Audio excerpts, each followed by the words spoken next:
Hello, welcome everybody. Welcome to our talk, Designing, Prototyping and Implementing an Engaging PvP Multiplayer Experience.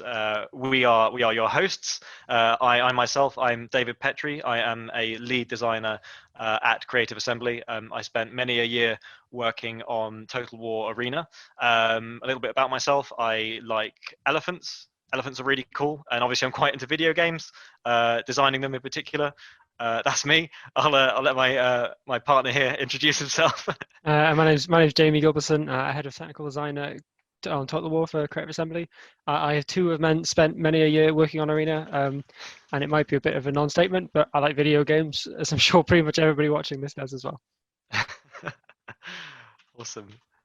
Right, and before we kick off, we wanted to outline some recommendations and resources because these in particular did inform our thinking about how we go about design. I mean, there's so many resources out there, but this is a really short bullet list of things that we think you should absolutely check out and things that we do touch on throughout this talk. So do check out Designing Games, a guide to engineering experiences by Tyne and Sylvester. It is absolutely fantastic. Tyne and Sylvester is the chap that developed RimWorld, if you've played it, which is absolutely worth checking out as well. But yeah, he goes into all sorts of everything about how to engineer a game, engagement flow, decision making intensity, motivation, player promise, etc. It's really brilliant stuff, relentlessly relevant. You can just open any page of it and you will find something useful to what you're working on at the moment. So do check it out. There is Predictably Irrational by Dan Airley as well. Do have a look at that. It goes into motivation and our thought processes when presented with different situations, like how should I buy this pen and why, and all sorts of things. It's really useful stuff for design. And then there's Alex Jaffe's talk on cursed problems in game design, which you should absolutely check out as well. This kind of explores how to address incompatible ideas and motivations, and how to make the most of really sticky design problems. So do have a look at those. And there we go. So why are we here? Well, we were working on Total War Arena, as we said, and we had a problem. Although it was a very exciting and fun game, our battles weren't engaging enough. Looking at the metrics and the feedback that we were getting, it wasn't cutting mustard, and our player base was dwindling.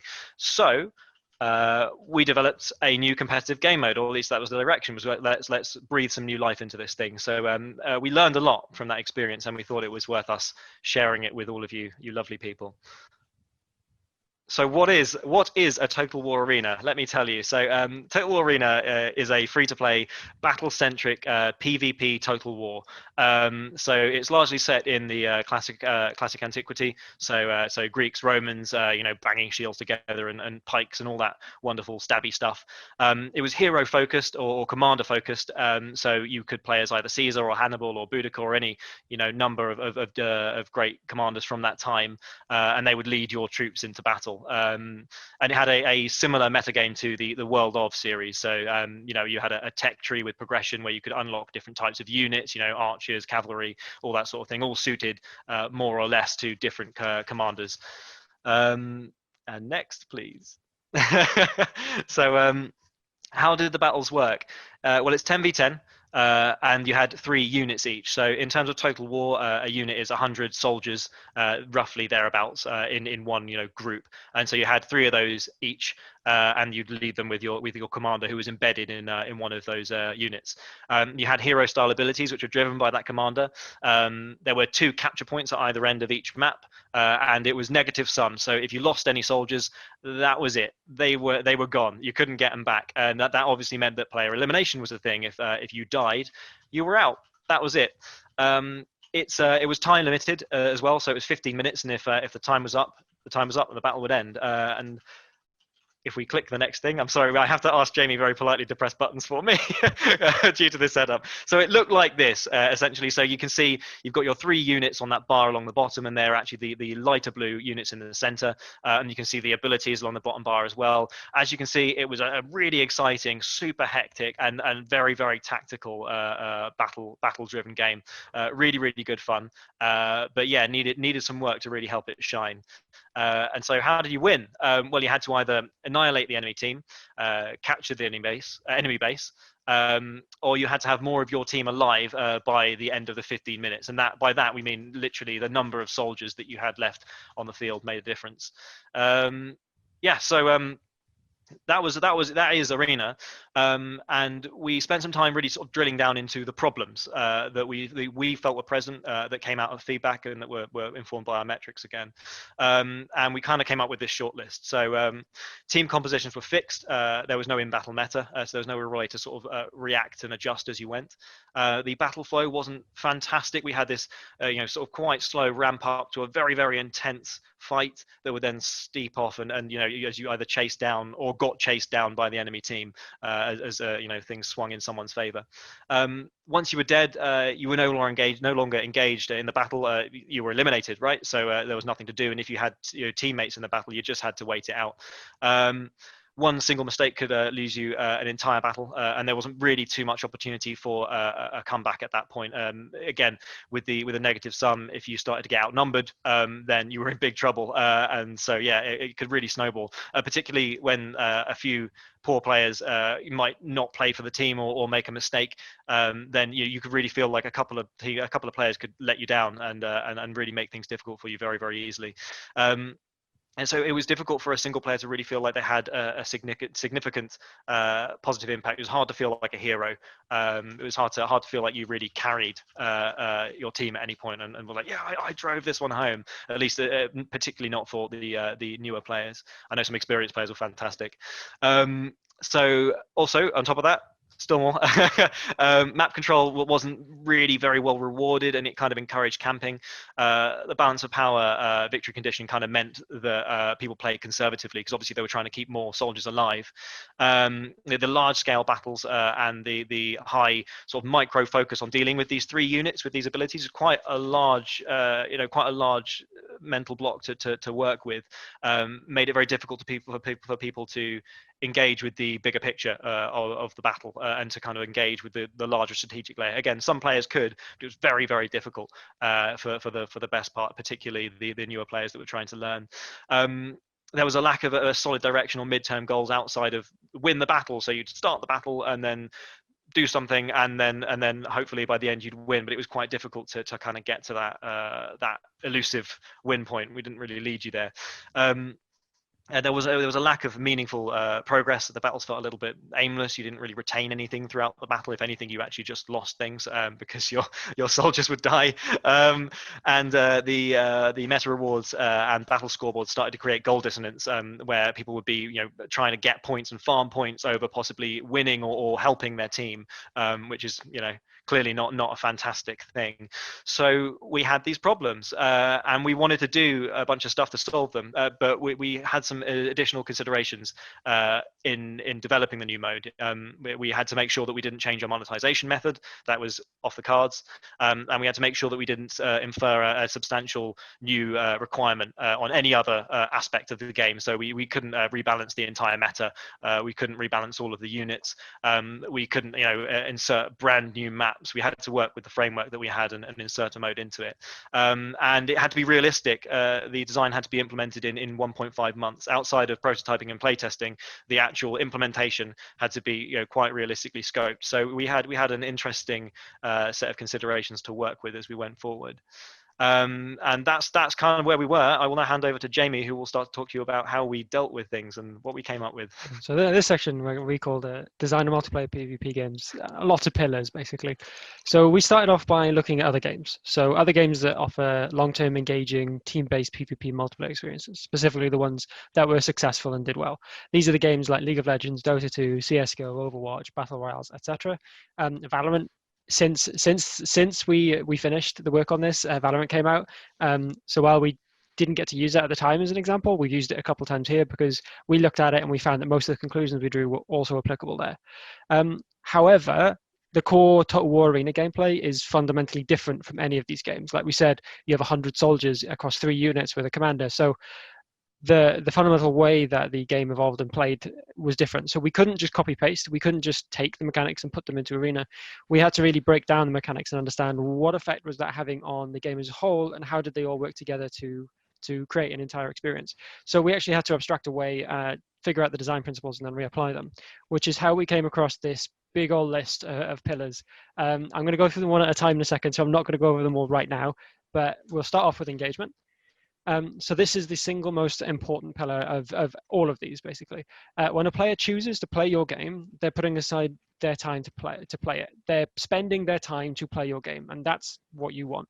And when a player closes your game, they do a value assessment, just like after they make a purchase. They ask themselves, was my time spent worth it? Did I enjoy spending the time that I just spent? So especially in a free-to-play game, but this is true of all games, you're competing for the player's time. They've got loads of other games they could choose from to play, and you want them to choose your game.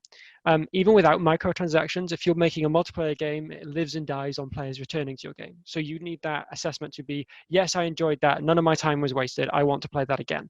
So this meant that all points during the battle, the player should be engaged. And we went with the mantra of don't waste the player's time.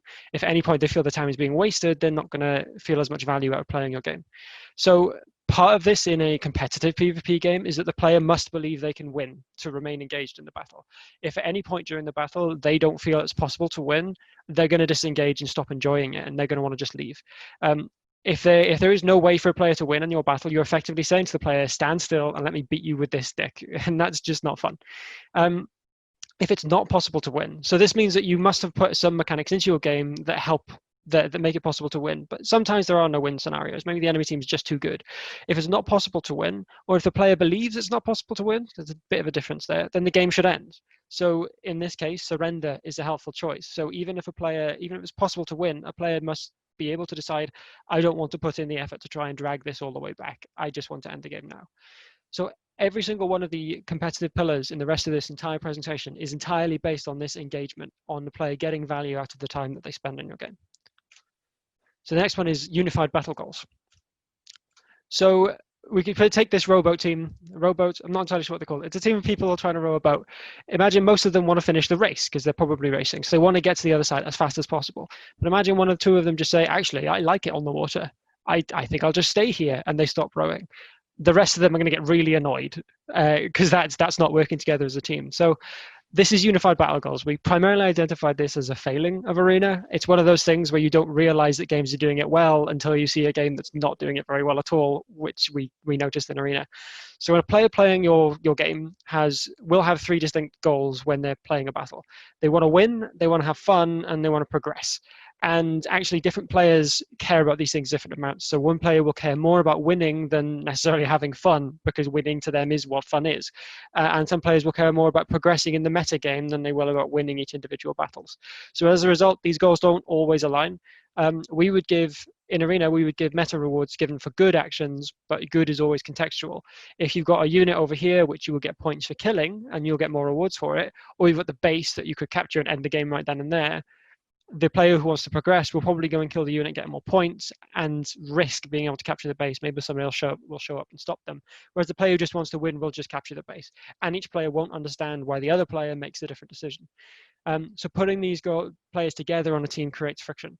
If you ever heard the term try hard or cheese tactics, these are obvious examples where one player wants to win and the other one wants to have fun. So the one who wants to have fun will call the guy who wants to win at all costs to try hard, and the guy who wants to win at all costs will do cheese tactics, who they don't even enjoy doing. They will still do it because it means they'll win. So most PvP games have some kind of external meta and rewards, and most of them also give you extra performance-based rewards. But you'll notice that almost none of them show you how you get these rewards.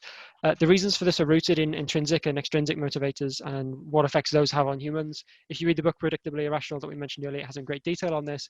But suffice to say, when you give a human a task, they might well enjoy that task. Like doing puzzles, they might well enjoy just doing puzzles, and they will keep doing puzzles the more puzzles you give them. If at some point you start paying them to do those puzzles, you've introduced an extrinsic motivator, and they'll keep doing the puzzles. If you take away that payment, if you take away that extrinsic motivator, all of a sudden the human will not want to do the puzzles anymore, despite the fact they were enjoying doing the puzzles before, and when you weren't even paying them, they were happily doing the puzzles. But because that extrinsic motivator has come in, it's completely overridden the intrinsic motivation. So when you display people performance-based rewards, they stop doing the thing that makes sense. They stop trying to win the battle and they start focusing often more on the points that they're getting. So in Arena, the scoreboard was showing you points in various categories which directly correlated to the rewards you got at the end of the battle.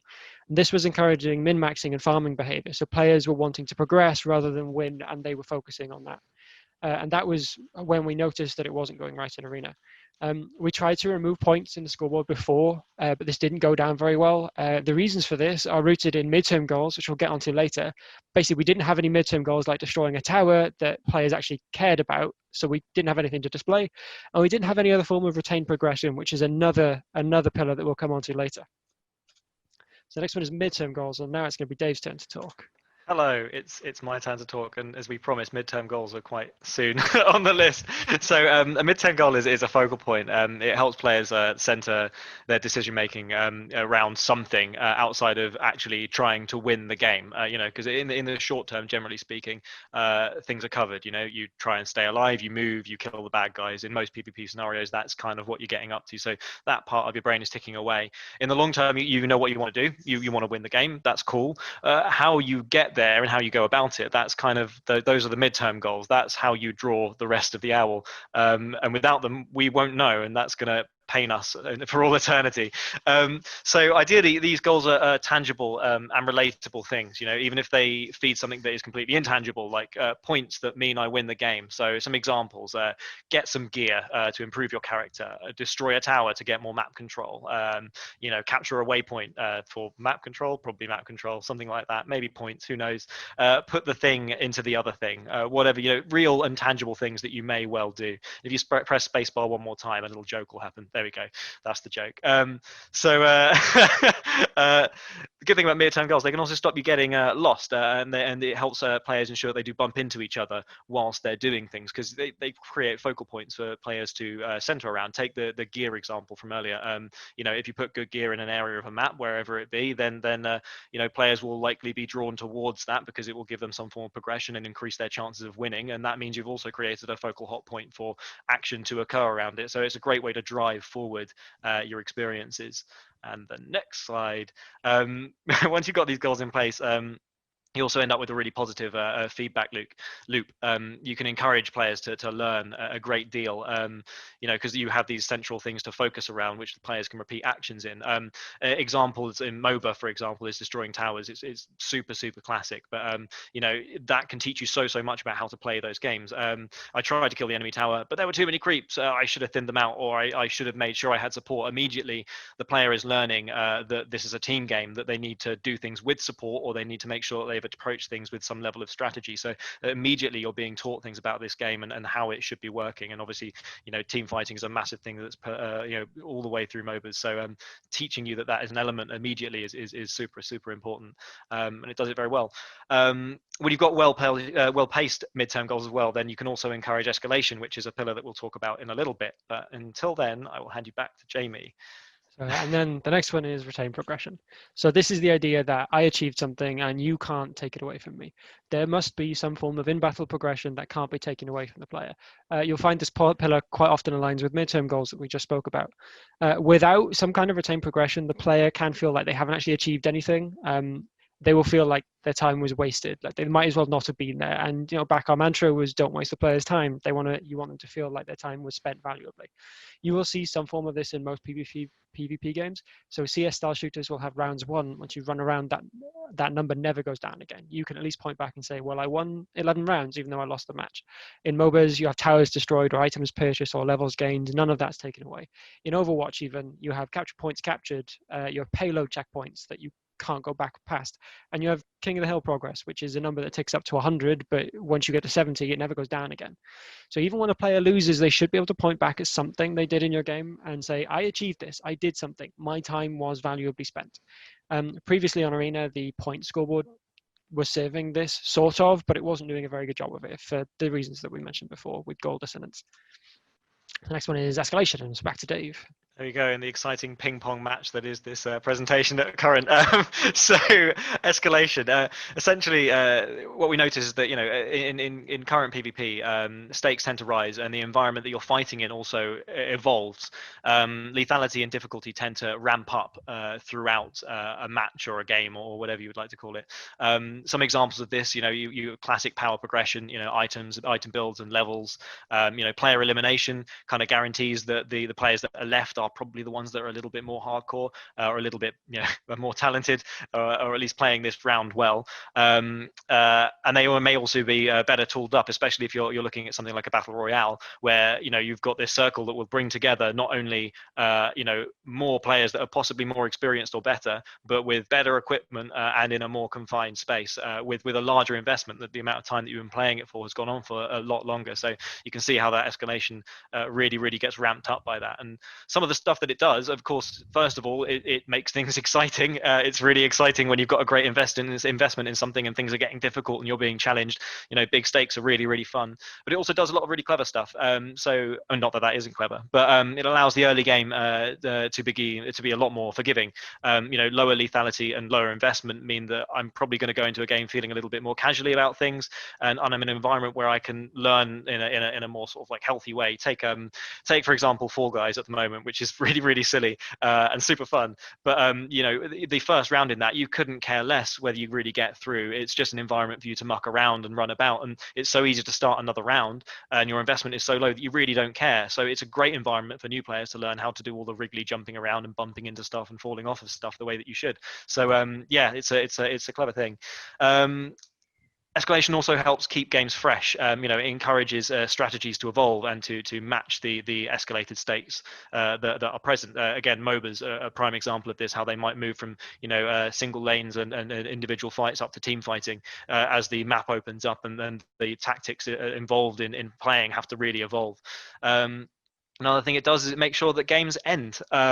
If you've got evenly matched teams, then escalation will make sure that a tiny mistake very far on in the game will end the game for someone, which really tests player skill as well. But it also it makes sure that if a team is mismatched, if there's one team that's really kicking the pants off of another team, it makes sure that things get wrapped up, and that the winning team has the tools to end the game swiftly. I mean, of course, surrender does exist, but yeah, it's a nice way of ending things succinctly. I'll move you back now to Jamie. So the next one is solo impact.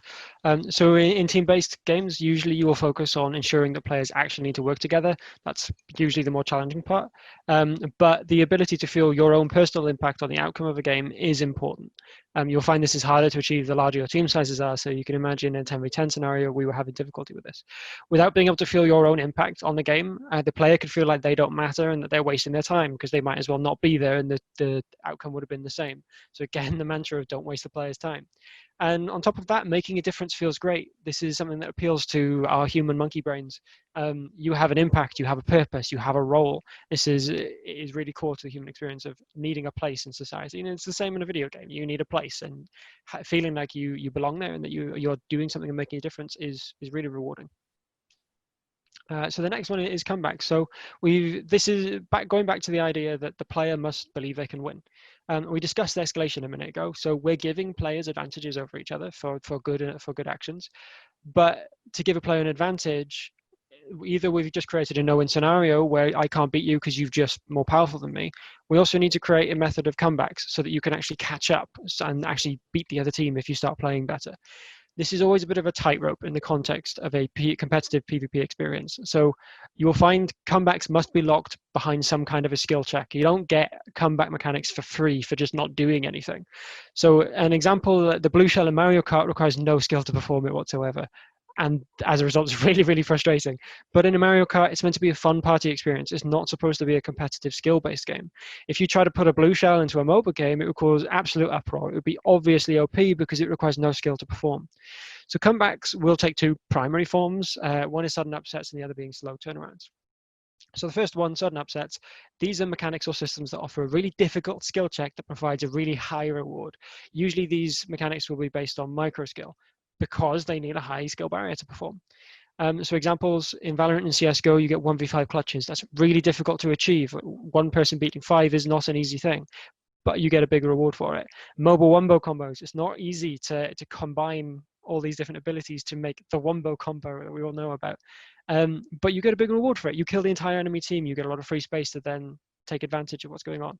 Even ultimates in Overwatch are good methods of sudden upsets because it's a big hitter. Suddenly a lot of things will happen and the game can turn around. Even if you're finding it difficult to get past a stubborn defense point, throwing a big ass dragon through it is going to probably break through for you. These also have the added benefit of providing excitement to players and spectators. Like I mentioned that dragon a minute ago, that's really fun just to watch. The other version is slow turnarounds. These are usually aimed at different skill metrics to sudden upsets, because even if you're facing a team that is mechanically better than yours, if they have better reaction speeds or APM, you should still have methods of winning. We'll talk about different skill metrics later on. So slow turnarounds themselves are usually achieved by offering the player intelligent macro level decisions and actions that they can perform. So in Valorant and CSGO, eco rounds are a good example of this. You could make the intelligent decision to not buy guns for this round in order to increase your economy later. Or in MOBAs, choosing to play defensively and just farming minions and getting gold and engaging with the item macro or the meta layer is a good way of, okay, this person is just beating me in fights, I'll change my tactics. I will attempt to gain power through the meta systems instead. In some cases, simply just surviving is a really good method of achieving a slow turnaround, because advantages are temporary, and that's a pillar that we'll come on to in a minute. But the next one is reacting to the enemy, because this is also a part of comebacks. In Arena and in other games, it's possible to have a poor team matchup. Maybe the enemy team's characters all synergize better, or maybe they just counter yours. If you're stuck only with what you started with in these kind of games, you're at a huge disadvantage. This isn't fair. You're going to have to fight an uphill struggle the entire game, and that's really not fun. Players need the ability to react to what the enemy is doing. There needs to be some kind of mechanics in the game that allow you to change and react and deal with what the enemy's throwing at you. So in MOBAs, you have multiple damage types, and you have item builds, and you have ability selections of buff creatures. So even when the enemy team is to start with a better synergy than yours or is countering yours, you can change your item builds to actually react and deal with them properly. In CSGO and Valorant, you have gun varieties where, okay, you're really good with a sniper, maybe I'll take a shotgun and I'll try and sneak up on you and blast you in the face. Or vision blockers, again, if you've got a sniper, I can throw down a smoke and now you can't see me, so you can't just shoot me with that sniper rifle anymore. And in Overwatch, we have character switching. If they take an entire team which is better synergized or directly counters yours, switch your character, no problem. So the next one is advantages are temporary, which I mentioned at the end of comebacks a second ago. So players should never gain permanent advantages. This is to stop that no-win scenario in snowballing. Because again, if you put a player into a no-win scenario, they're not going to have fun, you're wasting their time. So if you imagine a team-based shooter where the team with the first kill, just by pure chance, they get the first kill, they get unlimited ammo, insta-kill rocket launchers for the rest of the game. That's no longer fair. The team that doesn't have the rocket launchers is not going to have any fun anymore because they're just getting beaten on. They're just punching bags to get hit. It's really important to note that in this context, advantage is not the same thing as power. In a MOBA, if I reach level 5 first, I have an advantage. I am more powerful than you. But as soon as you catch up and you also get level 5, I don't have an advantage anymore, right? You've equaled out the power, so we're back on an even playing field. But we are both more powerful. We're both leveled up. The stakes have been raised. Smaller mistakes will be punished to a greater degree. But I don't have a permanent advantage over you anymore. It's the idea that if you fail to use the tool correctly, either to win the game or to gain yourself another different advantage, you lose that tool. In short, every advantage gained either should have a method of losing it, or it should be possible to become leveled out between the teams. And this is part of coming back. If you give a team a permanent advantage, there is no comeback anymore. For example, in League of Legends, Baron buff is temporary. If you prefer Dota, swap out the Wiz Baron buff with Roshan. Your team did a good thing. It passed this difficult skill check. It managed to beat the Baron. So they get a big buff for that. You get rewarded for it. However, you have a limited time to utilize this advantage, after which you lose it. If you don't manage to win the game while you've got Baron buff, or if you don't manage to get yourself other advantages like better meta and more gold, or try to get other buffs, you lose that and you're back on an even playing field. And not only, this is really important because it gives the disadvantaged team the ability to recover. This is what I meant when just surviving is also a good method of comeback, because that team that doesn't have Baron buff, they don't actually have to beat the team that has Baron buff. They don't have to beat the team that is just more powerful now. They just have to survive. They just have to survive long enough for it to run out. And then they get back on an equal footing. And then they have a chance to actually come back and actually win the game by the end of it. So in many PvP battles, there's some sort of power progression, even if it's levels or if it's stronger guns, but there's always an upper limit. There is a most expensive gun in CS and Valorant, or there is a highest level in MOBA games. And you're only at an advantage as long as you're actually at a higher level than they are. And the opposing team can't always catch up. Even in Overwatch that doesn't have items, it doesn't have levels, you have ultimates, and they're temporary. Once you've used them, they're gone, and now the other team has their ultimates and they can use them against you. So that advantage goes up and down and you lose it. The next one is layered skill-based engagement. So this is the idea of easy to play and hard to master. We've all heard that 1,000 times. So deep and high skill mechanics must exist in your game to engage players for a long time. They need something to learn. They need something to get better at. If everybody is the best they can be within a day of playing your game, they're going to get bored pretty quickly and they're going to churn out and play something else where they get a challenge. But at the same time, players do need to start somewhere. New players are going to enter your game and they need a method of learning these things. But they also need to have fun while they aren't engaging with that most difficult mechanic. So one of the common methods of facilitating a range of experience is through in-battle economies and meta. You can allow your players to have fun even if they don't understand the full depth of the mechanic. So in League of Legends, I can ignore the effects of items for the most part. I can just follow the recommended section, or I can copy a build that somebody else has done and shared. But as an experienced player, I can also carefully craft perfect builds to counter the enemy team. I can really sink my teeth and my brain for a long time into just figuring out what build should I make. Even Overwatch creates this effect with ultimate charging. So as an experienced player, I'm afraid if you don't know Overwatch, this is going to go over your head a little bit. But if you're an experienced player, you know Hansel's ult charges roughly twice as fast as Zarya's. So I can just fire my first ult without really worrying about it. But when I get the second one, Zarya's probably got her ult as well, and we should actually combine them. So I should save mine until Zarya is able to use hers. And on the other team, if I see a Hanzo and a Zarya, and I know they haven't used ultimates in a while, I can guess that they're going to try and use them together. But as a new player, I don't have to engage with that. I get, haha, auto aim gun, go pew pew. I can just have fun. I don't have to worry about the intricacies of combining ultimates. I can just have fun, and by pressing the big button that makes me really strong for a little bit. So the next one is melee metrics of skills. We mentioned this one earlier. So there shouldn't be only one kind of skill in your game that matters. In short, this makes your game too narrow to engage many players. If the only thing that matters is headshots, you will only be able to engage players who are good at headshots and have fast reactions. Every other player who's not in the top 1% is going to instantly churn out of your game because they're just going to get hammered by those players. Even in CSGO and Valorant, these are both two games where headshots are really powerful, but those games still offer a variety of other skill metrics for you to compete. Well-placed vision blockers and smokes, those stop that person from being able to see you in the first place and get the headshot. You can have good map control, or you can have really solid map awareness and enemy movement prediction and get the jump on them or ambush them and get them from behind. Or you can just have really good teamwork where you both work together to take out that person who's going to headshot you first. And there's also an economy and meta mechanics outside of that. Even if you're a good player who's great at headshots, if you keep wasting your money on the best pistol, you're still going to end up losing the game if you're not engaging with the economy. So the last one, well, not the last one, the next one is variable decision-making intensity, and this is Dave's turn again. Hello, I'm back. So yeah, variable decision-making intensity. This kind of really touches on everything that goes before, which is almost like we planned it. But having different sizes and shapes of problem for your brain to munch on keeps you happy and keeps you engaged, right? And that's what we're trying to aim for, is an engaging experience all the way through. And you'll notice this in games absolutely everywhere, that there's usually something to keep you ticking. You've got rational, thinky thoughts to kind of chew on, like, like which thing am I going to buy in the next round? Like, what's my next item build going to be? Things that you can keep ticking over and mulling over that might not need your immediate attention.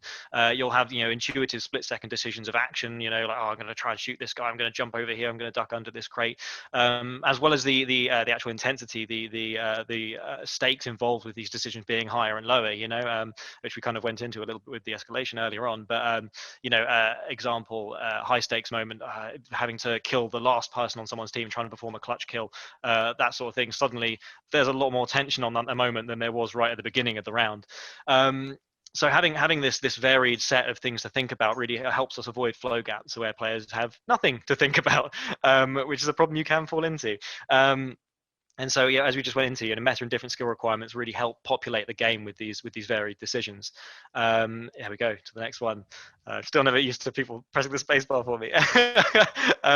So it's a balance, obviously, to get this right for PvP, and it will very much depend on the type of game that you're intending to make. But if you have too many rational decisions, you can imagine things will probably start to feel a little bit boring. And if you have too many intuitive, action-driven decisions, then things can start to be a little bit fatiguing. If you had a game that was all headshots and no breaks, then which was a really good title for a game actually, you would find it quite difficult, I believe, to really keep up with that. It would be very slim demographic that would be into that. And of course, we have a slight issue in that PvP makes flow inherently unpredictable. Sometimes you'll go to a part of the map and no one's there. Sometimes you'll go to the part of the map and everyone's there, and that can wildly vary how intense the moment can be. So engineering these rational and intuitive spaces is kind of really essential for sanity, and you can see it done everywhere. Travel and respawn timers, for example, actually do serve a really brilliant space for a player to sit there and think about and strategize how they're going to approach the next round, maybe what they're going to buy, depending on the level of meta that's present, and also that you can introduce more intuition, more action. Hotspots and red zones, for example, in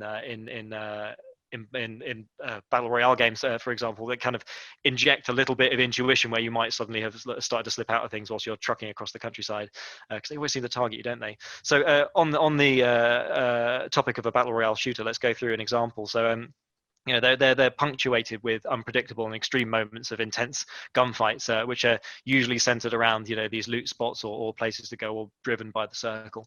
And there's this macro positioning gameplay around traversal, getting your gear together, making sure you have enough ammo, and overall risk assessment. So you can see with those two sides of things, you've almost always got something interesting to chew on, even when the intensity might spike and wildly vary. So in this example, you'll be thinking about where you're going to land, what the problem may be there, watching as people jump out of the plane to see how many people are still current, and whether there's a likelihood lots of people are going to be going where you want to go, and whether you're going to change that decision. You can end up in a gunfight, which will be moments of like, oh, I'll try and save my teammate, or run away and hide and cry. Whatever you decide, it's still a decision. And then the decision of getting into a vehicle, breaking ground to get into a vehicle or not. And then should I keep going? Should we go right for the center of the circle? Do you think it's safe to stop off here and get some ammo? So you can see there's always something to mull over, and that keeps that engagement up throughout the battle, even with this variable and very unpredictable flow. Next slide, please. There we go. On to feedback and learning. Still me, not used to that either. So we've already uncovered the importance of depth and easy to learn, hard to master. And I think Jamie said we've heard that a lot, and we have heard it a lot, but it is relentlessly important. Now, people tend to learn best when we can hands-on try stuff and then assess the effect that had, and then try something else in a similar scenario and assess the effect that had. It's a brilliant environment for learning. And if we set up clear midterm goals, then we're going to have players going down the right path of knowing where to go and what to interact with in order to try and win. But there's a little bit more to it than that.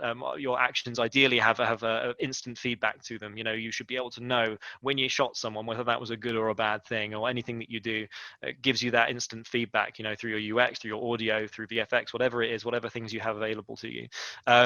The variables around these actions and their outcome should be transparent as well. You need to make sure that these environments can be testable, or at least somehow semi-repeatable, because the opportunity to retest needs to be frequent. You need to be able to go in again and again and again and try those scenarios in similar ways. And there are a few ways that we can do that. If we jump to the next slide. So an example, Respawn is prime facilitating this. You get to go in and you get to try again, and you get to try again, and not only against the same team, but generally on the same map multiple times. So that environment is absolutely perfect for letting you learn not just the specifics of how that team is working, but possibly the heroes that they may have present if it's a hero risk game, the guns that they're using if they favor certain weapons in something like CS:GO. You learn a great deal about that, and you also learn a great deal about the map. So it's a retestable environment that you can keep coming back to, and that really facilitates your ability to understand things. MOBAs, another example, often they'll have a single map, and given the variety of variables at play that are already present, this kind of actually really helps narrow things down and create one consistent learning environment for you to then understand all the myriad ways you can combine heroes and items and their abilities and all of that stuff. So with all of those variables, it really helps to have something constant that allows you to repeat scenarios and how you'd approach them. And I think that's that. Back to Jamie. The very last pillar is the idea that map control must be rewarded. This is more important than it would seem. This is another example of something you don't realize games are doing well until you see one that's doing it badly. And again, Arena was doing it pretty badly. So rewarding map control often helps control the flow of your battles. Midterm goals are a really good method of doing that. You control where your players go, where they meet each other, and how they fight. But more importantly, without advantages gained from map control, camping often becomes a degenerate strategy. It becomes the obvious one that you will do to win. And in reality, nobody enjoys camping. Defenders aren't going to enjoy sitting around waiting, they're kind of wasting their time a bit. And attackers are going to have to fight an uphill battle into that defensive team that's had plenty of time to entrench and make it more difficult for you. So for both teams, this ends up creating frustration and disengagement and boredom. And when we go back to that goal dissonance thing about win at all cost players who will camp regardless of whether they enjoy it or not because they want to win, whereas the fun players are going to charge out and try and find a fight. And each of the players will get frustrated at the others for this. In reality, if they all went out and fought, they would have a better chance of winning. Or if they all defended, then they would have a better chance of winning. But when it's neither one gets to have fun because they both lose. So we were missing the mark a bit. I think Excellent. this is for you, Dave. It is me, isn't it? So yeah, so we got all of that. And we took all of those pillars, and then we measured them against the problems that we outlined at the beginning, and we started to see where things weren't quite matching up. So once you're dead, you're no longer engaged in the battle. Well, that relates directly to engagement, feedback, and learning. Team compositions were fixed with no in-battle meta. Well, there was no ability to react to the enemy. Battle flow was poorly managed. We had the large-scale battle with the high micro focus. Variable decision-making intensity was not present. We weren't allowing players to actually think about things, and we weren't supplying players with things to think about when they were traversing to the enemy or then to their next enemy. A single mistake can lose the entire battle, often with little opportunity to drag it back. Comebacks were absent. It was difficult for a player to feel they had a significant positive impact. Again, that solo impact wasn't there, and the feedback and learning wasn't in place for players to feel like they could actually get to that level where they did have a single impact. Map control was unrewarded and encouraged camping. Map control must be rewarded. Lack of midterm goals causes difficulty in coordinating or assessing the situation. Again, we didn't have clear midterm goals that were present, and so the players weren't able to figure out where to go and what to do next to get them to a win. It was very, very sandboxy. A lack of any kind of meaningful progress makes players feel aimless. Again, there was a lack of retained progression, and meta rewards and battle scoreboard creates goal dissonance. Well, we needed to unify our battle goals, so we got all that and we put it in a big list and we colored it, and we started to frown a little bit because by our own standard, we certainly weren't hitting the mark that we saw as the best that we could achieve. So we went about trying to improve that, and that's where I'll hand you back to Jamie to talk about our prototyping and iteration. So when we first planned out this talk, we thought we would be able to get through a lot quicker. So unfortunately, this section is a lot shorter than we actually wanted. But we are going to go over the key points. So the first one is involving the whole team in the generation ideas. You want your entire team to believe in what you're doing, and actually taking advantage of your whole team to generate ideas is really good. So don't just limit yourself to designers, which can be a natural inclination. But the other side of it is don't force your team to make ideas. If they don't want to generate ideas, if it's not something they're interested in doing, don't sit them in front of a pencil and paper and say, no, you must make ideas. So you want to facilitate that as best you can. But at the same time, you want to utilize a small group to progress the design. Like we said, we need to be really quick, we need to be rapid, we need to be efficient, and designing by committee is often a very slow process by trying to get everybody to agree to something. If you can get a small group, you can usually build trust between those small individuals, you can get ego out of the way, and you can get on with actually tackling the problems, and you can agree with each other about what needs to happen next. That doesn't mean you just do whatever you want. So the next one is communicating and justifying the decisions of that smaller group to the rest of the team. You want them to build trust with your team, and you want to build buy-in. When your team trusts and believes in what is being done and what actions they're taking, they will usually do a better job of it. They will usually enjoy it more, and they will put more effort into making it good, and they will enjoy their time with you a lot more. You also want to prototype and test efficiently. So each idea you want to test should be as cheap to test as possible. You won't be able to get the UX perfect. The art might not be there. Maybe it's hacked in a way that's not performant or wouldn't work in live, but that's fine. You're not making a live environment right now, you're prototyping. The other bit is to know what you need to test versus what you want to test. Some people will just really like certain ideas, but that doesn't necessarily mean you have to test them, because you might have a really big list of stuff that absolutely has to be tested because something needs to be there. The next one is to build an environment with your playtesters that actually gets you constructive and valuable feedback. The most common bit of feedback you'll get from players is their ideas. But you're a designer, you have thousands upon thousands of ideas. What you need from them is their experience. You need to know what problem they encountered. You need to know how they felt, why they felt that way. And you need to be able to deconstruct that. So you need to work with your playtesters to actually drill down to that level, which doesn't mean dismiss their ideas. It means when they give you an idea, drill down into why. and then you can actually come up with the right solution as opposed to just someone's ideas. And the last one is collecting metrics. Don't focus exclusively on qualitative feedback from playtesters. Humans have a tendency to rationalize their emotions. They might just not like something, and then they rationalize that by saying it's bad or pointing out with a series of other arguments about why it's not good. But verifying that the situation they described and they said they encountered is actually the situation they encountered is really important. We had a couple of situations where players rationalized it and actually changed in their head what actually happened when we looked at the metrics, when we looked at the heat maps, and we looked at the footage. That's not actually what happened. It turned out they just didn't like it and they rationalized it. So this is where we ended up.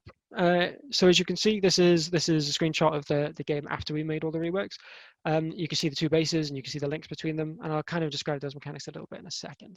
So we had capturable waypoints across the map. So to be able to, so throughout the map, the places you can actually go and capture. So this actually rewarded map control, because capturing waypoints was important for a reason I'll get onto in a second. It gave you midterm goals. It actually gave you a point to go to. So when you start the game, you know where to go to progress the game. And it gives you a chance to meet the enemy to actually fight them. And it also gives you temporary advantages because those waypoints can be captured back off you. They can be taken away. Base capture then required a series of linked waypoints. If we just pop back a second, no, it's not going to let me. Never mind. Base capture required linked waypoints, which forced map control. If you don't have map control, you can't capture the enemy's base. You can't win anymore. And the next one is holding waypoints earned you tickets. So when you hit a maximum number of tickets, you won the game. So this was further allowing you map control. It was further rewarding that because if you controlled all the waypoints, if you had map control, you'd win the match. This also provided another metric of skill. Instead of actually beating the other person in a fight, you can be clever. You can try and work your way around them. You can be sneaky. You can just try and hold the waypoints instead. You can play defensively. It also gives a sense of retained progression. So once you've gotten a certain number of tickets, that never gets taken away. If at the end of the battle, you have 3,000 tickets and the enemy has 3,500 and they won, you know it's a pretty close match. Like you were doing pretty well. And also it gives you a temporary advantage. They can always catch up. You know, they can even that out. Also, you got bonus tickets for holding more waypoints than the enemy. So this was a method of escalation. So the further into the match they got, the more waypoints were taken or held by a single team. If you weren't dealing with that, you were getting punished pretty harshly.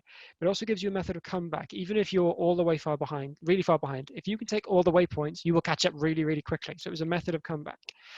We also had in-battle unit ranks and XP earning. So you would get more powerful as the battle went on based on earning experience and killing enemies. This was a method of escalation. Everything was getting more powerful. Battles would end quicker. Mistakes were being punished more. It allows another metric of skill. So just like not actually beating people in 1v1 fights or not taking waypoints, you can actually just fight. You can actually just try and take the good battles and earn experience to the best in really efficient ways. It also allows you to have a solo impact. If you manage to level up faster than everybody else, you will now start wrecking everything because you will be more powerful than everyone else. You can actually have an impact as a solo player. But it's also a temporary advantage. There was a maximum rank that you could reach, and once you reached that, you needed to end the game quickly before the enemy caught up with you. Otherwise, you're back on equal footing again. There was also respawn and replenish. So replenishing was you could bring your units back, and the same was respawn.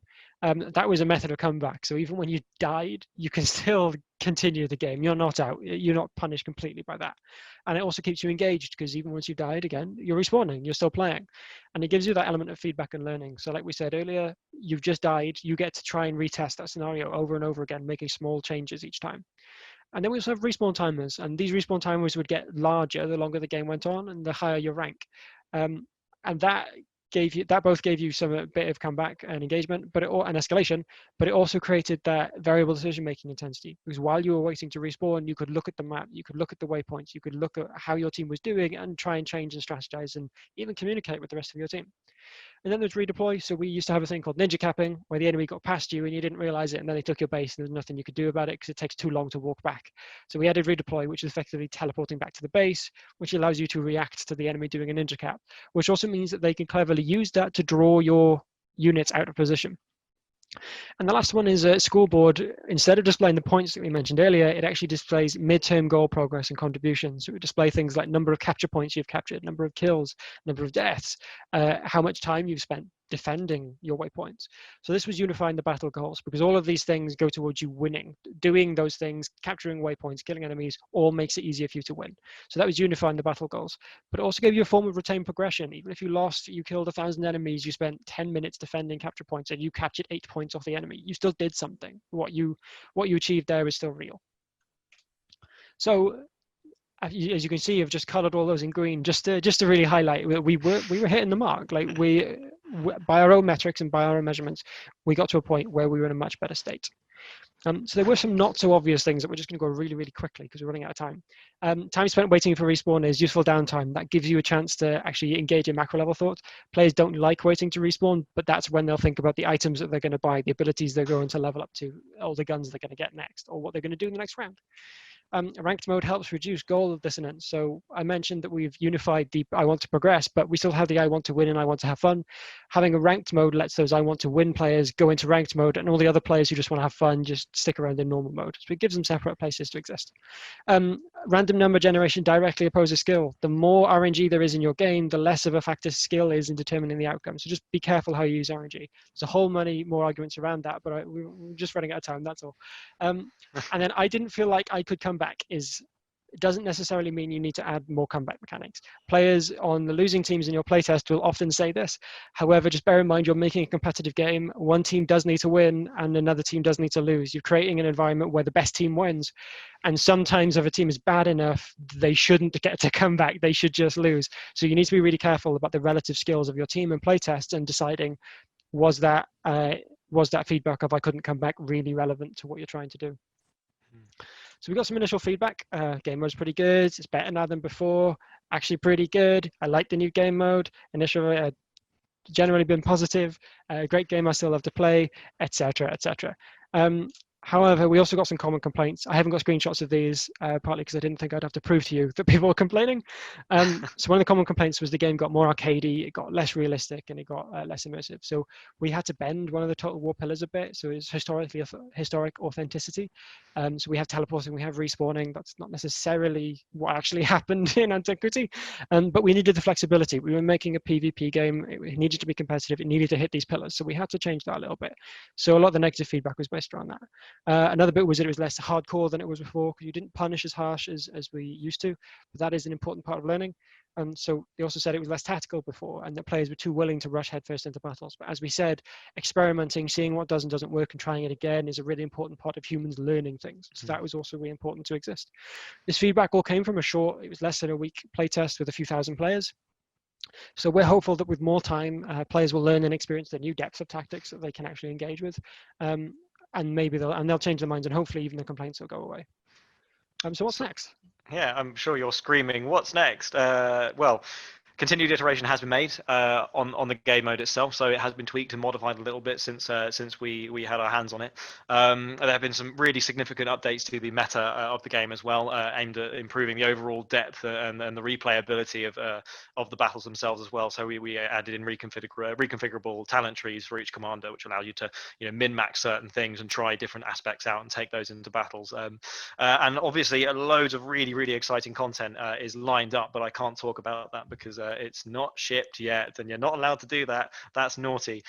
So the game launched depending on when this talk goes out on the 23rd of September in this year, in 2020, in China, and it's very exciting and we hope it does swimmingly.